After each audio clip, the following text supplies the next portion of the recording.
పాపని రమ్మంటారా? పాపను వాళ్ళ ఆవిడ ఒక్క నిమిషం. ఆ పాపను వాళ్ళ ఆవిడ తీసుకురండి, ఎవరో ఒకరు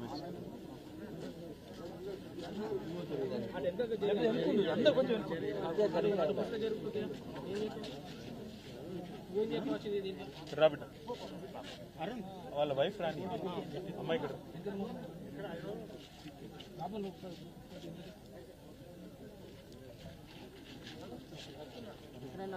వచ్చింది అమ్మాయి. ఈ చిన్నారి పాప అమ్మాయి పేరు ప్రసన్న, 11 ఏళ్ళు వయస్సు, 5th క్లాస్ చదువుతా ఉంది. ఇవాళ క్షుద్ర రాజకీయాల వల్ల, చిల్లర రాజకీయాల వల్ల ఈ పాప తన తండ్రిని కోల్పోయింది. ఉద్దేశం ఏంది? ఎందుకు వాళ్ళ తండ్రి చనిపోయినారు? ఒక్కటే ఒక్క కారణం, ఏదన్నా చేసి రాజకీయ లబ్ధి పొందాలి, అవసరమైతే మనుషుల ప్రాణాలు తీసైనా సరే, చంపేసైనా సరే రాజకీయంగా బదనాం చేయాలి అనే ఒకే ఒక్క చిల్లర ప్రయత్న భాగంలో ఇవాళ వెంకటేశం గారు మన మధ్యన లేకుండా పోయినారు. వాళ్ళ భార్యని, వాళ్ళ తల్లిని, వాళ్ళ పాపని అనాథను చేసి ఇవాళ ఆయన పోయినాడు. నిజంగా రాష్ట్ర రాజకీయాల్లో 20 ఏళ్లుగా నేను కూడా ఉన్నా, ఇంకా చాలా మంది పెద్దలు ఇక్కడ ఉన్న వాళ్ళు నాకంటే సీనియర్లు కూడా ఉన్నారు. కానీ ఎన్నడూ ఇంత దిగజారిన రాజకీయం, ఇంత దరిద్రపుగొట్టు రాజకీయం మేము ఎన్నడూ జీవితంలో కూడా చూడలేదు. వాళ్ళ పాప అక్కడ ఏడుస్తూ ఉంటే, మా నాన్న రాలేదు అని చెప్పి 3 రోజులు నేను తినలేదని చెప్తుంటే, నిజంగా మనసున్న మనిషి ఎవడైనా సరే కళ్ళల్లో నీళ్లు తిరగక మానవ, గుండె ద్రవించక మానదు. అట్లాంటి ఒక పరిస్థితి. నాకు అర్థం కాదల్లా ఒకటే, మమ్మల్ని రాజకీయంగా ఎదుర్కోవాలి అనుకుంటే ఎన్నికల్లో తలపడొచ్చు, లేదా నాయకులతో విమర్శలు చేయొచ్చు, మీరు ఆల్రెడీ చేస్తున్నట్టుగా కేసులు పెట్టొచ్చు, వేధించవచ్చు. కానీ మధ్యలో సామాన్యులను సమిధలుగా చేసి, సామాన్యులను బలిపశువులు చేసి వాళ్ళ జీవితాలు ఆగం చేస్తే ఏమొస్తుంది అని చెప్పి నేను కాంగ్రెస్ పార్టీ నాయకులను అడుగుతా ఉన్నాను. చనిపోయింది వెంకటేశం గారు, చంపింది, అరెస్టు చేసింది చిన్న చిన్న నాయకులు, చోటామోటా కాంగ్రెస్ నాయకులను అరెస్ట్ చేసినారు. కానీ ఆ చోటామోటా కాంగ్రెస్ నాయకులు కేవలం పాత్రదారులు మాత్రమే. అసలు సూత్రధారులు పెద్దవాళ్ళు వెనకాల ఉన్నారు, వాళ్ళు తప్పించుకున్నారు. కానీ మేము వదిలిపెట్టాం.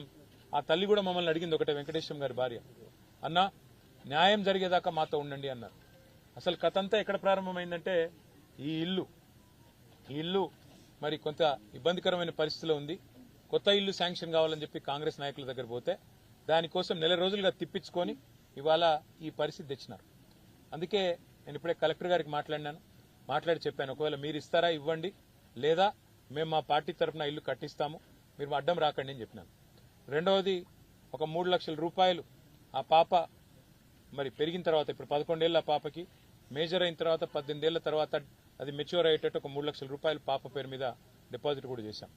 దాంతోపాటు ఆ పాప చదువులకు ఆటంకం కలగకుండా, అమ్మాయి ఏ స్కూల్లో అయితే చదువుతుందో, ఇప్పుడు ప్రస్తుతం 5వ తరగతిలో ఉంది, ఆ స్కూల్ యొక్క కరెస్పాండెంట్తో కూడా నేను మాట్లాడాను. 10th వరకు మొత్తం అన్ని రకాలుగా ఎలాంటి ఫీజు కానీ ఇంకోటి కానీ లేకుండా నేను పర్సనల్గా బాధ్యత తీసుకుంటా అని చెప్పి, నా పాప తర్వాత ఏం చదువుకుంటా అన్న కూడా నేను చదివిస్తా అని చెప్పి కూడా ఆ తల్లికి మాటిచ్చిన. అట్లాగే కొంత ఆర్థిక సాయం కూడా, వారికి తక్షణ ఆర్థిక సాయం కింద కూడా కొంత పార్టీ తరఫున చేయడం జరిగింది. కానీ బాధ అనిపిస్తా ఉంది, ఇవాళ రాష్ట్రంలో ఎన్నడూ ఇలాంటి చిల్లర రాజకీయం, ఇంత చిచోరా రాజకీయం మేము ఎన్నడూ చూడలేదు. సామాన్యుల్ని చంపేసి రాజకీయ లబ్ధి పొందాలని, చంపి ఆత్మహత్యగా చిత్రీకరించాలనే చిల్లర ప్రయత్నం ఏదైతే ఇక్కడ స్థానిక సిరిసిల్ల కాంగ్రెస్ నాయకత్వం చేసిందో, ఇది ఎన్నటికీ కూడా క్షమించరాని ఒక నేరం. ఎన్నడూ కూడా ఏ సభ్య సమాజంలో ఎవరు కూడా అసహించుకునే ఒక దుర్మార్గమైన పరిస్థితి. నేను అందుకే పోలీస్ అధికారులను కోరుతా ఉన్నా, న్యాయం చేయండి దయచేసి. ఇందులో రాజకీయాలు అవసరం లేదు. దీని వెనుక ఎంత పెద్దవారున్నా వారిని బయటికి తీసుకొని రండి, ఈ కుటుంబానికి న్యాయం చేయాలని చెప్పి నేను సిరిసిల్ల ఎమ్మెల్యేగా, వారి ఫ్యామిలీకి మాటిచ్చిన ఒక సోదరుడుగా, ప్రజాప్రతినిధిగా డిమాండ్ చేస్తా ఉన్నా. వదిలిపెట్టం. ఆ కుటుంబానికి న్యాయం జరిగేదాకా కుటుంబం వెంబడ ఉంటాం. ఆ పాప మళ్ళీ పెద్దగా అయ్యేదాకా కూడా నేను స్వయంగా అండగా ఉంటా అని చెప్పి కూడా మాట ఇస్తూ, ఈ నేరం వెనుక, ఈ కుట్ర వెనుక, కుట్ర చేసిందెవరు, నేరం చేసిందెవరు, ఇవాళ కొంతమంది అందులో తప్పిస్తా ఉన్నారు. 5గురిని అరెస్ట్ చేసినట్టు చేసి 2 మాత్రం ఇవాళ రిమాండ్కు పంపించి మిగతా 3 స్టేషన్ బెయిల్ ఇచ్చి తప్పించారు.